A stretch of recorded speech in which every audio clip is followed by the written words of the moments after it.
الحمد للہ رب العالمین والعاقبۃ للمتقین والصلاة والسلام رسولہ الانبیاء والمرسلین اما بعد فاعوذ باللہ من الشیطان الرجیم بسم اللہ الرحمن الرحیم تتجافى جنوبهم عن المضاجع يدعون ربهم خوفا وطمعا ومما رزقناهم ينفقون صدق اللہ العظیم۔ سورہ سجدہ کی آیت نمبر 16 ہے۔ اس میں اللہ سبحانہ و تعالیٰ ان لوگوں کی تعریف فرما رہے ہیں جو اپنی راتیں عبادت میں گزارتے ہیں اور اللہ تعالیٰ سے مانگتے ہیں خوف اور امید کی کیفیت کے ساتھ۔ تو آیت کا ترجمہ ہے کہ ان کے پہلو بستروں سے الگ رہتے ہیں، وہ اپنے پروردگار کو خوف اور امید سے پکارتے ہیں اور جو رزق ہم نے انہیں دیا ہے اس میں سے خرچ کرتے ہیں۔ تو آج ہم زیادہ اس کے اوپر انشاءاللہ بات کریں گے کہ یہ خوف اور امید کی کیفیت جو ہے یہ کیا ہوتی ہے۔ تو نبی کریم صلی اللہ علیہ وسلم کی مختلف احادیث میں بھی اس کا ذکر آیا ہے کہ مومن کی جو کیفیت ہے وہ خوف اور امید کے درمیان کی کیفیت ہوتی ہے۔ تو اب سوال یہ پیدا ہو سکتا ہے کہ خوف اور امید تو متضاد صفات ہیں، یعنی اگر کسی کو خوف ہوگا تو صرف خوف ہوگا یا امید ہوگی تو صرف امید ہوگی، یہ درمیان کی کیفیت کیا ہوگی؟ تو مثلاً ہم سمجھیں کہ اگر ہمارے سامنے شیر آ جائے یا سانپ آ جائے یا بچھو آ جائے تو پھر اس وقت ہماری کیفیت کیا ہوگی؟ صرف خوف کی کیفیت ہوگی۔ یہ نہیں ہوگی کہ یہ مجھے نہیں کاٹے گا یا یہ مجھے نقصان نہیں پہنچائے گا، بلکہ صرف خوف کی کیفیت ہوگی۔ اور اسی طرح اگر مثال کے طور پر کسی بچے کے والدین جو ہیں وہ اس کی ہر خواہش پوری کرتے ہیں اور کبھی کسی بات کو منع نہیں کرتے، تو پھر اس بچے کی اپنے والدین کے ساتھ کیا کیفیت ہوگی؟ صرف امید کی کیفیت ہوگی۔ وہ سوچتا ہوگا کہ میں جو بھی چاہوں گا وہ مجھے مل جائے گا، میرے والدین کبھی منع نہیں کریں گے، جو کہ غلط ہے، ایسا کرنا نہیں چاہیے ورنہ وہ بچے کے لیے نقصان دہ ہوتا ہے۔ تو ہم مطلب ایک سوال پیدا ہو سکتا ہے کہ یہ پھر بیچ کی کیفیت کیا ہوگی؟ تو اس بیچ کی کیفیت کو سمجھنے کے لیے ہمارے لیے خاص طور پہ بچوں کے لیے آسان ہے کہ ہم امتحان کے بارے میں سوچیں گے۔ جب امتحان آتے ہیں تو اس وقت ہماری کیفیت کیا ہوتی ہے؟ کیا صرف خوف کی ہوتی ہے یا امید کی کیفیت بھی؟ دونوں ہوتی ہے نا۔ تو جب امتحانات آتے ہیں تو ہمیں تھوڑا ڈر بھی ہوتا ہے کہ پتہ نہیں کیا ہو، کیسے ہو جائے امتحان، لیکن یہ بھی ہوتا ہے کہ انشاءاللہ اللہ تعالیٰ سے دعا بھی مانگتے ہیں کہ اللہ تعالیٰ ہمیں کامیاب کر دیں۔ تو یہ دونوں کیفیت جب ملتی ہیں تب ہم امتحان کے لیے جاتے ہیں، امتحان میں بیٹھتے ہیں، امتحان دیتے ہیں، ساری محنت کرتے ہیں اور پھر اللہ تعالیٰ ہمیں پاس بھی کر دیتے ہیں۔ تو اگر تو ایسا ہو جائے کہ ہمیں صرف خوف ہو کہ میں تو پاس ہو ہی نہیں سکتا، تو پھر کیا ہوگا؟ یہ میں نے خود دیکھا کہ ایسے لوگ جو ہوتے ہیں ایسے لوگ، وہ پھر امتحان میں نہیں بیٹھتے، وہ اپنا نقصان کر دیتے ہیں۔ تو صرف خوف تھا تو اس کی وجہ سے نقصان ہو گیا، یا صرف یہ امید ہو کہ میں نے تو پاس ہی ہونا ہے مجھے تو پھر وہ کیا کرے گا؟ وہ پڑھائی نہیں کرے گا، وہ غفلت کرے گا اور پھر وہ امید لگائی بھی تھی، آخر میں ہوگا کیا؟ وہ فیل ہو جائے گا۔ تو اس طرح میں سمجھ آتا ہے۔ اسی طرح اگر کوئی بیمار ہے، اس کا آپریشن ہونا ہے، تو وہ یہ سوچے کہ میں تو مطلب خوف میں مبتلا ہو جائے کہ نہیں میں تو مر جاؤں گا، میں تو بچ ہی نہیں سکتا، اسے کوئی امید ہی نہ ہو، شفا کی کوئی امید ہی نہیں ہو، تو پھر وہ اپنا آپریشن نہیں کرائے گا اور پھر وہ بیماری اس کو مزید نقصان پہنچائے گی۔ تو ایسی بیماری کی صورت میں بھی انسان ٹیسٹ بھی کراتا ہے، آپریشن بھی کراتا ہے، ڈاکٹر کو بھی دکھاتا ہے۔ کیوں؟ اسے خوف تو ہوتا ہے لیکن امید بھی ہوتی ہے۔ یا کوئی انٹرویو کے لیے جا رہا ہے اپنی جاب کے حوالے سے، تو اگر وہ یہ سوچ لے کہ میں تو پاس ہو ہی نہیں سکتا، میں تو انٹرویو میں کامیاب ہو نہیں سکتا، تو پھر وہ جائے گا ہی نہیں۔ وہ کیوں جائے گا؟ تو وہ تیاری بھی کرتا ہے انٹرویو کے لیے، اللہ سے دعائیں بھی مانگتا ہے، لوگوں سے بھی کہتا ہے میرے لیے دعا کریں۔ تو اس طرح ہم بحیثیت مسلمان بھی ہماری کیفیت جو ہے وہ خوف اور امید کے درمیان ہونی چاہیے۔ تو وہ کیا ہوگی کہ ہمیں اللہ سبحانہ و تعالیٰ کا خوف ہونا چاہیے۔ اللہ سبحانہ و تعالیٰ نے جگہ جگہ ہمیں احساس دلایا ہے کہ جو جہنم کی سزائیں ہیں وہ کتنی خطرناک ہیں۔ اسی طرح اگر ہم سزا کا نہیں بھی سوچیں تو نبی کریم صلی اللہ علیہ وسلم نے ایک حدیث بتائی کہ یا اللہ واللہ اگر تم وہ باتیں جان لو جو میں جانتا ہوں تو تم کم ہنسو اور زیادہ رو، اور تم بستروں پر عورتوں سے لذت حاصل نہ کر سکو۔ تو اب نبی کریم صلی اللہ علیہ وسلم نے تو بہت کچھ دیکھا ہوا تھا جو ہم نے نہیں دیکھا، اللہ سبحانہ و تعالیٰ نے انہیں دکھا دیا تھا۔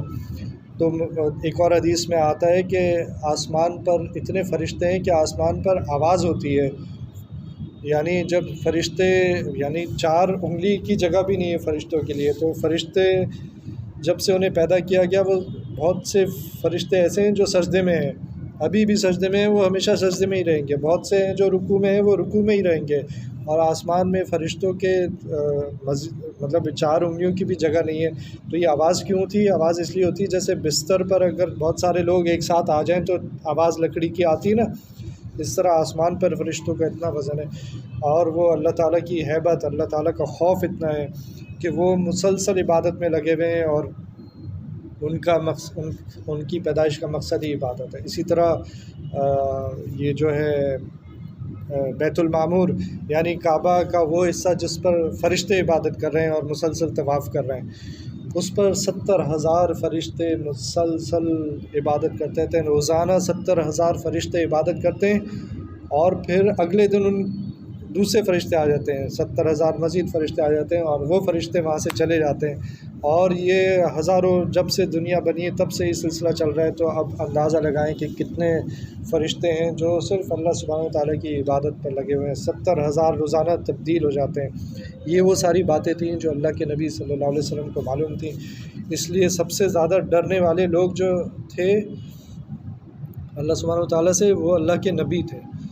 حالانکہ اللہ کے نبی تو جنت میں ہی جانا ہے اور ان کا تو مقام سب سے اعلیٰ ہے، لیکن کیونکہ وہ اللہ سبحانہ و تعالیٰ کو سب سے زیادہ پہچانتے تھے، سب سے زیادہ معرفت تھی، اس لیے ان کے دل میں اللہ تعالیٰ کا خوف بھی اتنا زیادہ تھا۔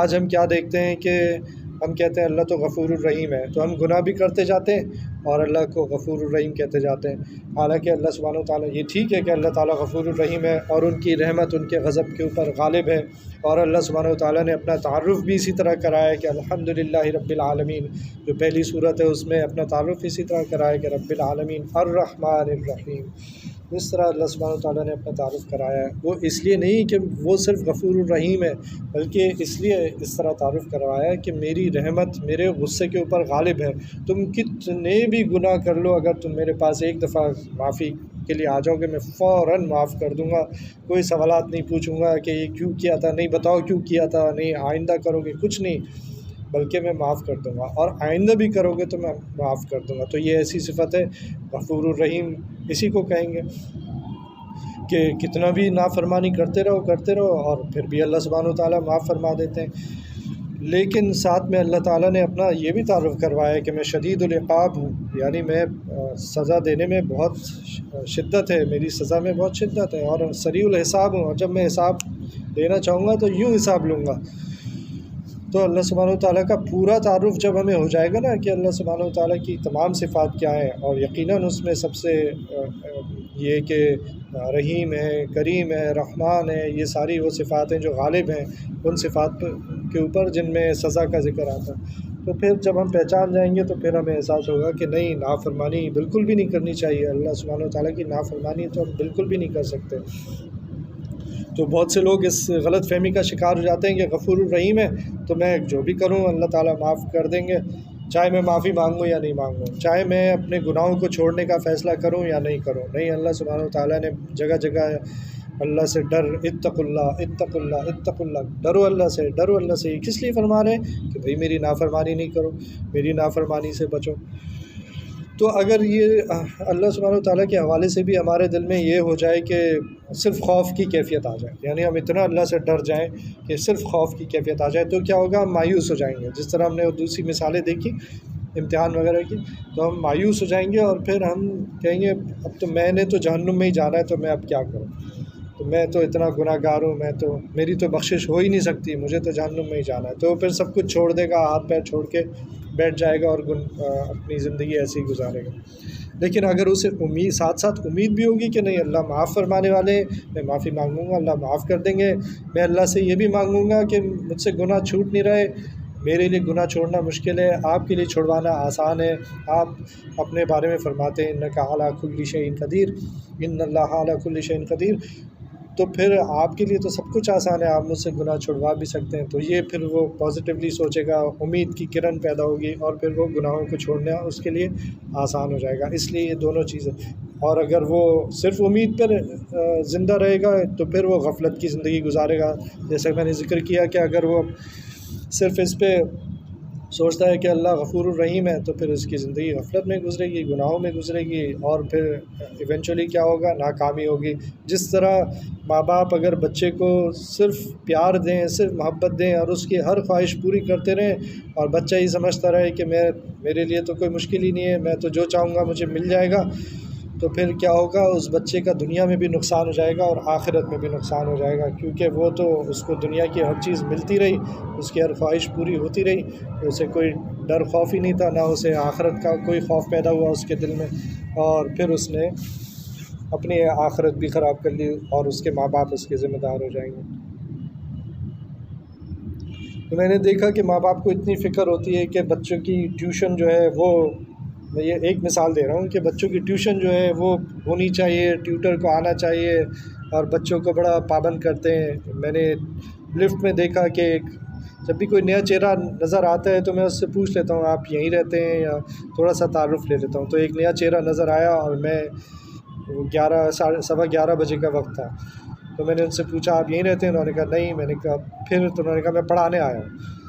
اب وہ اس بلڈنگ میں 4th 5th کلاس کے بچوں کو پڑھانے آئے تھے، تو میں نے سوچا ماں باپ کو کتنی فکر ہے اپنے بچوں کی، دنیا کے حوالے سے کتنی فکر ہے، کہ میں تو اس ٹائم پہ جاگ بھی نہیں رہا ہوتا۔ وہ تو ایک ایسا دن تھا جہاں مجھے باہر جانا پڑا تھا، لیکن میں تو اس ٹائم پہ جاگ بھی نہیں رہا ہوتا، بلکہ جاگنا منع بھی ہے عشاء کے بعد۔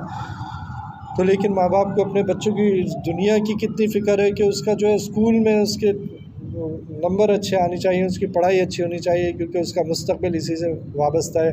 لیکن نہ وہ ماں باپ مسجد میں حاضر ہیں، نہ ان کے بچے مسجد میں حاضر ہیں۔ تو یہ وہی کہیں ایسی کیفیت تو نہیں ہو گئی کہ امید ہی امید ہے اللہ تعالیٰ سے، اور اللہ تعالیٰ کا کوئی خوف نہیں ہے۔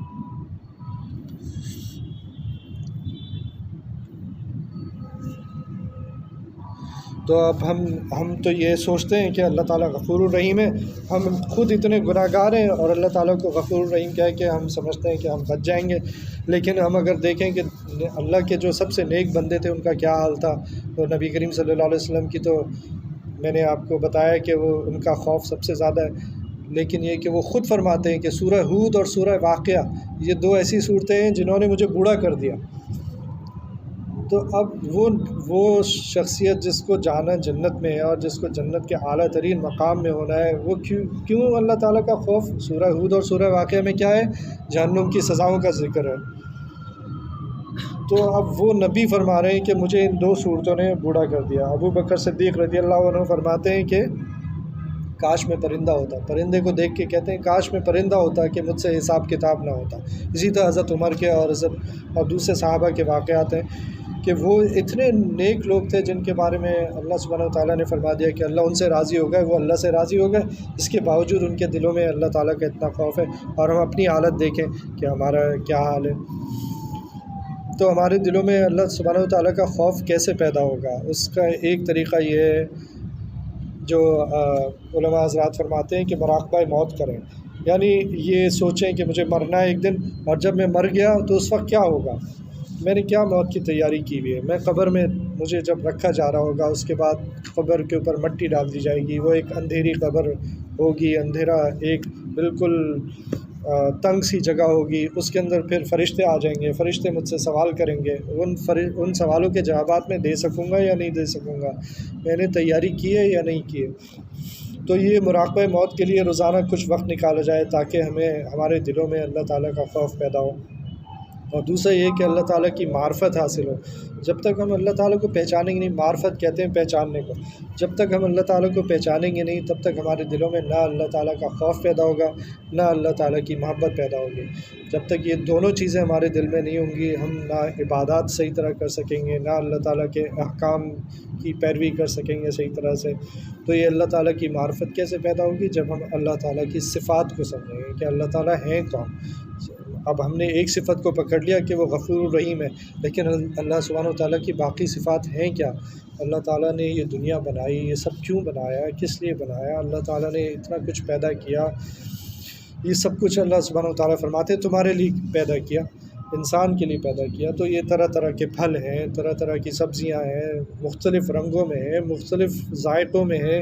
ہمارے منہ میں ایک زبان دے دی، وہ ہر ذائقے کو پہچانتی ہے اور ہم لطف اندوز ہوتے ہیں۔ یہ اللہ تعالیٰ نے سب کچھ اللہ چاہتے صرف ہمارے لیے دودھ غذا کے طور پر رکھ دیتے، لیکن اللہ تعالیٰ نے اتنی کچھ کہ ہم ساری زندگی کھاتے رہیں، ہمیں پتہ بھی نہیں ہوگا دنیا میں کیا کچھ ہے، اور اس کے باوجود ہم اتنے طرح طرح کے ذائقے ہمارے منہ میں آ جائیں گے، ہم لطف اندوز ہوتے رہیں گے۔ یہ سب کیا ہے، کیوں ہے؟ اورنج جو ہوتا ہے وہ زرد رنگ کا کیوں ہوتا ہے؟ تربوز اندر سے پنک کلر کا کیوں ہوتا ہے؟ اور اسی طرح بہت ساری اللہ تعالیٰ کی نعمتیں، تو ہم ان کو سوچیں یہ سب کیا ہے، ستارے کیوں بنائے گئے، اور یہ سورج کیا کچھ کرتا ہے ہمارے لیے۔ تو پھر اللہ تعالیٰ کی صفات کا آہستہ آہستہ ہمیں احساس ہونا شروع ہوگا، اللہ تعالیٰ کو پہچانیں گے۔ جب اللہ تعالیٰ کو پہچانیں گے تو اللہ تعالیٰ کی عظمت دل میں آئے گی، اور پھر ہم اس قابل ہوں گے کہ ہم اللہ تعالیٰ کی تمام احکام کو پورا کر سکیں۔ ہمیں اس بات کا احساس ہوگا کہ نہیں، اللہ سبحانہ و تعالیٰ کا تو ہم نافرمانی کر ہی نہیں سکتے۔ اللہ تعالیٰ نے ہمیں بنایا، انہوں نے پیدا کیا، وہ ہم سے ایک دن مالک یوم الدین ہے، ایک دن ہم سے حساب کتاب لیں گے، تو اس لیے ہمیں اللہ تعالیٰ کی نافرمانی نہیں کرنا چاہیے، اللہ تعالیٰ سے اپنا رشتہ مضبوط کرنا چاہیے۔ اللہ تعالیٰ مجھے بھی عمل کی توفیق عطا فرمائے، ہم سب کو عمل کی توفیق عطا فرمائے۔ ربنا تقبل منا إنك أنت السميع العليم وتب علينا إنك أنت التواب الرحيم، وصلى الله تعالى على خير خلقه محمد وعلى آله وأصحابه أجمعين، آمين برحمتك يا أرحم الراحمين۔